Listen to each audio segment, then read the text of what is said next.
Este microprograma, el sobrino más hipócrita y Judas de Sálvese quien pueda, llega gracias a el Team Salvados, la comunidad premium de Sálvese quien pueda. Únete tú también desde 5SO. Apoyen chorris, denle like, compartan el video, suscríbanse al canal, tócanos la campanita para ser amigos y sobre todo sigan yapeando y plineando, que no tenemos para pagar la fianza. ¡Sálvate! Y sálvanos. Soy Diego. El Congreso quiere enviar a la cárcel a los periodistas. Por eso a partir de hoy cambiamos nuestra línea editorial y solo les vamos a tirar flores. Se lo merecen. Ya lanza, pelao, que no quiero compartir celda contigo. Tremendo lío en el que se ha metido Dina Boluarte y esta vez parece que la dejaron sola. ¿Alguien envió a Otárola por algún lado? Ayer la presidenta le pasó la franela a las Fuerzas Armadas luego del tremendo ronche que hizo cuando aplicó la Gran Poncio y se lavó las manos echándole toditita la culpa a militares y policías por las muertes ocurridas durante las protestas. Esto fue lo que dijo nuestra Lucy Guía. Como presidenta de la República, ratifico mi pleno respaldo a las Fuerzas Armadas y a nuestra Policía Nacional por su trabajo heroico y abnegado en favor de la integridad territorial, el orden interno y el desarrollo del país. El Perú reconoce su compromiso, su esfuerzo, su desempeño, incluso arriesgando sus propias vidas para brindar alivio y esperanza a nuestra población. Pero eso no fue todo. Dina se tuvo que portar con el lonche para los jefes máximos de las Fuerzas Armadas y se reunió con ellos en Palacio de Gobierno. Según el registro de visitas de la presidencia, Dina recibió ayer en Palacio al jefe del Comando Conjunto de las Fuerzas Armadas, Manuel Gómez de la Torre, a los comandantes generales del Ejército, David Ojeda, de la Marina de Guerra, Alberto Alcalá, y de la Fuerza Aérea, Alfonso Artadi. Según nuestras fuentes, Dina se tuvo que comer todos los panes con mortadela porque los uniformados estaban más asados que el papá de Diego cuando se enteró que trabajaba en este adefesio de programa. Bueno, ¿y de qué conversaron? Hasta ahora no hay una versión oficial, pero suponemos que, fiel a su estilo, la presidenta les metió tremendo cuento para explicar por qué dijo lo que dijo. Previamente, los militares en retiro del Ejército, de la Marina y de la Fuerza Aérea emitieron sendos comunicados en los que rechazaban la lavada de manos de la presidenta Boluarte y calificaron sus declaraciones como execrables. Diego, busquen el mataburro. La acusaban de falta de valentía para afrontar riesgos y le exigían rectificarse de manera inmediata. Bueno, y si no viste el programa de ayer, te volvemos a contar cómo se inició este desmadre que otra vez ha puesto en lo más alto de la popularidad a la presidenta Dum Dum. El viernes pasado, el semanario Hildebrand en sus 13 publicó en exclusiva la respuesta oficial que envió el gobierno a la Comisión Interamericana de Derechos Humanos sobre los asesinatos ocurridos en las protestas. Resulta que en el documento, Dina y Alberto reconocen que hubo excesos en el uso de armas, que los responsables de las muertes fueron policías y militares y que las fuerzas del orden iban a ser reorganizadas. O sea, ni un cirujano antes de operar se lava las manos tan a fondo como lo hicieron la presidenta y su premier. Monumental realmente. Pero ahí no quedó la cosa, porque al verse expuestos, los cerebros de Palacio de Gobierno quisieron tapar tremendo hueco en la pista y llamaron al diario El Comercio para ofrecerles una entrevista exclusiva con la presidenta de todos los peruanos. Y como era de esperarse, Dina la volvió a embarrar, solo que esta vez fue más contundente. Pero no en sus respuestas, sino en su torpeza. Al ser consultada sobre su responsabilidad por los muertos, la presidenta dijo que ella podrá ser la jefe suprema de las Fuerzas Armadas, pero que no tiene comando y que los protocolos son decididos por los militares y policías. Porque los ministros ni la presidenta tenemos comando para decidir sobre los protocolos que las Fuerzas Armadas o la Policía Nacional tiene. Ellos tienen, como le dije, su propia ley, pero también tienen sus propios protocolos. ¿A quién obedecen? A sus comandos. Nosotros no tenemos comando. Yo puedo ser la jefa suprema de las Fuerzas Armadas, pero no tengo comando. En consecuencia, los protocolos son lo que deciden ellos. Ah, su tía, el campo de Marte es una casa de muñecas a tu lado. ¿Cómo puedes declararte jefe suprema de las Fuerzas Armadas y al mismo tiempo decir que tú no les puedes dar órdenes a militares y policías sobre cómo actuar y cómo enfrentar una protesta? O sea, es verdad que la mayor parte del tiempo pareces un cuadro en la pared, pero sí tienes capacidad para darles órdenes. Hagamos un poco de memoria, porque recordar es volver a indignarse. Es cierto que la presidenta nunca ordenó el uso de la fuerza. El siguiente video es del 13 de diciembre del año pasado, 2 días después de las 2 primeras muertes ocurridas en Apurímac. Yo había dado las indicaciones a la policía de no usar ninguna arma letal, ni siquiera perdigones de goma. Ya he dado las instrucciones necesarias al ministro del Interior para individualizar a las personas que hayan hecho uso de estas armas que están dañando a nuestras hermanas y a nuestros hermanos. En cuanto se individualice, estará cayendo el peso de la ley que corresponda. Pero al día siguiente, el 14 de diciembre, Dina Boluarte cambió su discurso y dijo que la policía sí podía usar armas legalmente permitidas. Obviamente que la policía va a tener que hacer uso de las armas que legalmente están permitidas. Cuando yo di las instrucciones de que se usaran las bombas lacrimógenas para poder disuadir y se evitara en lo posible de usar los perdigones de goma que podrían lastimar, era en el entendido de que no se iba a llegar a estos actos de vandalismo. Entonces, presidenta, ¿ordenó o no ordenó el uso de la fuerza contra los manifestantes?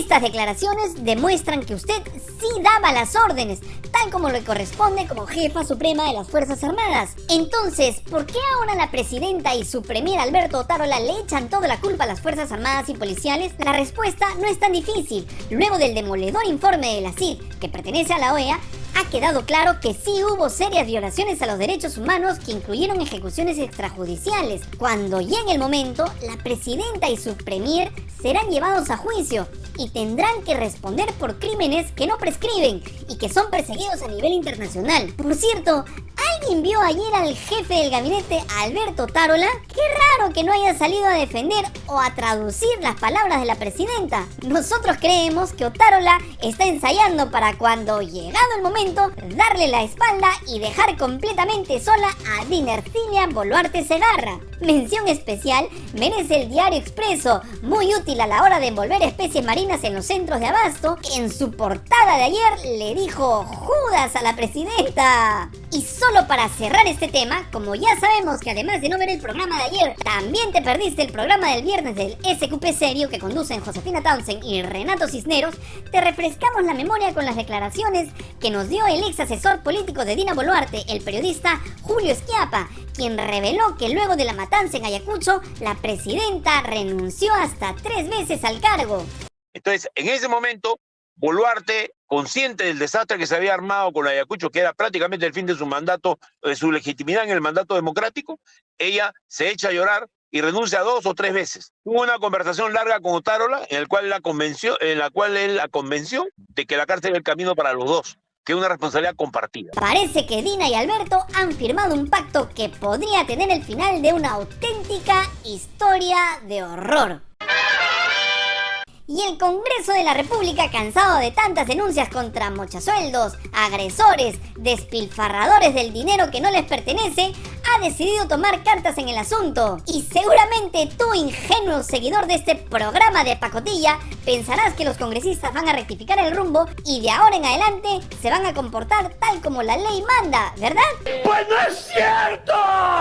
Efectivamente, no es cierto. Hartos de ser denunciados por la prensa que los investiga, los sotorongos están a un paso de aprobar en segunda votación el proyecto de ley que aumenta de 3 a 4 años de cárcel el delito de difamación agravada. Esto le permitiría a un juez, tan honestos ellos, enviar a prisión efectiva a periodistas. Claramente, el objetivo de los congresistas es asustar, amenazar, amedrentar a los hombres y mujeres de prensa que hacen su trabajo y exponen las miserias de este Congreso, que en opinión de César Hildebrand es una cueva de miserables. La frase es de él, el tonito lo ponemos nosotros. Pero claro, los congresistas han salido a decir que de ninguna manera es un ataque a la prensa y que los periodistas que hacen bien su trabajo no tienen por qué sentirse amenazados. Sí, claro, como si ellos tuvieran la catadura moral para hacer un juicio de valor de esa categoría. Curiosamente, tal como lo demuestra el periodista Sebastián Ortiz del Comercio, las bancadas más entusiastas con este absurdo proyecto son aquellas que tienen a sus líderes inmersos en investigaciones que han sido expuestas por la prensa. Ahí tenemos a ilustres personajes como Vladimir Cerrón de Perú Libre, César Acuña de Alianza para el Choreo Progreso, Rafael López Aliaga de Renovación Medieval, José Luna Galvas de Podemos Perú, Pedro Castillo del Bloque Magisterial y Roberto Sánchez de Cambio Traumático Democrático. El periodista Christopher Acosta, quien fue denunciado por Petipán Acuña por el libro Plata como cancha, estuvo en la versión seria de SQP con Josefina Tausen y habló sobre el proyecto que pretende aprobar el Congreso. Que insisto, no está uno aquí defendiendo el derecho de nadie a difamar, que por supuesto es un delito. Lo que estamos aquí en contra es de la oportunidad de lo que el Congreso está haciendo, como cobrándose una cuenta con la prensa, pero además haciéndolo, Josefina, totalmente en contra de hacia dónde va el mundo, porque hay una serie de instituciones internacionales que te han dicho que los delitos referidos al honor, la difamación, la calumnia, tienen que ser despenalizados y por último verse en la justicia civil. Pero no todo está perdido, Diego. Siempre hay una luz al final del túnel. Siempre hay gente honesta, proba, valiente, decidida y dispuesta a poner el pecho por la libertad de expresión y de prensa, como el fujimorista Luis Galarreta. ¡Qué cómico! ¡Qué cómico! ¡Qué cómico! ¡Ay, no se rían! ¡Es en serio! La banda criminal... No, perdón, retomo. La bancada de Fuerza Popular ha marcado distancia con los extremos y ha rechazado de manera tajante este proyecto atentatorio contra la libertad de prensa. Y como no podía ser de otra manera, el prestigioso medio de comunicación que se levanta en el cruce de Vía Expresa con Aramburu, o sea, RPP, invitó ayer al secretario general de Fuerza Popular, Luis Galarreta, quien muy indignado expresó su rechazo al proyecto de ley mordaza que prepara el Congreso. No entendemos la lógica de este proyecto, por eso creemos que los extremos se han juntado para ver una situación que no tiene ningún sentido, dijo Galarreta a RPP. Precisamente, esta es una imagen recogida en el clímax de la entrevista que refleja claramente lo que estaba en juego. Bueno, en realidad es mi tío Carvalho quedándose dormido como Diego en el momento clave y a Mavi Huertas recordando cómo la rompió en el karaoke el fin de semana. En fin, me volví a desviar.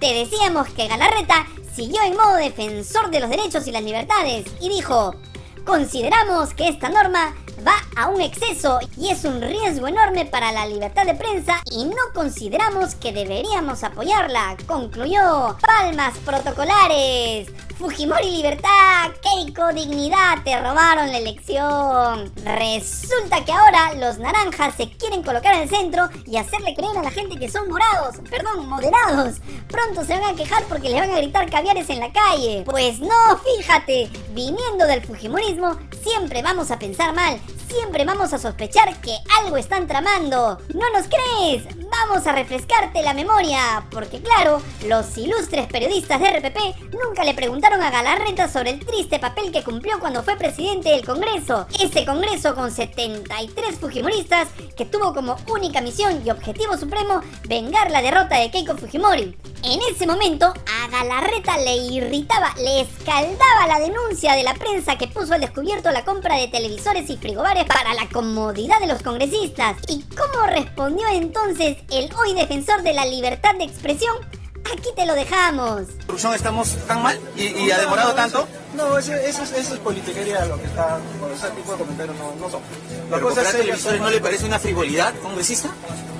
En este momento, en esta situación, ¿no tiene nada que decir, congresista? Sí, hemos aprobado una muy buena ley para la reconstrucción y también vamos a aprobar una ley para que saquen la publicidad de algunos medios mermeleros. Eso de todas maneras. Que sigue demorando, la reconstrucción sigue demorando. Sí, la ley de los medios mermeleros vamos a aprobarla de todas maneras. Ese es el verdadero fujimorismo, ese es el verdadero Galarreta, el fujimorista que ahora quiere aparecer como defensor de la prensa y de la libertad de expresión y a quien algunos coleguitos y coleguitas parece que quisieran lavarle la cara.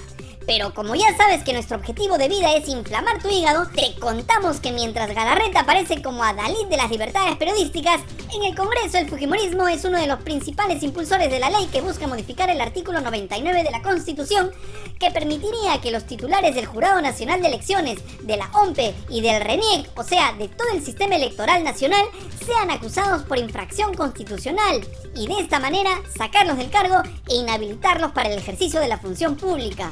Hoy se van a debatir los proyectos presentados para ese fin por algunos congresistas, entre ellos la fujimorista Patricia Juárez, dueña de la sonrisa más macabra de la historia parlamentaria, superada hasta ahora solo por la finada Marta Hildebrand. Además de Fuerza Popular, las otras bancadas que van a sustentar sus proyectos son Acción Popular, APP y Avanza País. El objetivo, purita venganza, porque siguen creyendo que hubo fraude en las últimas elecciones. Así estamos, arriba Perú, por mi madre.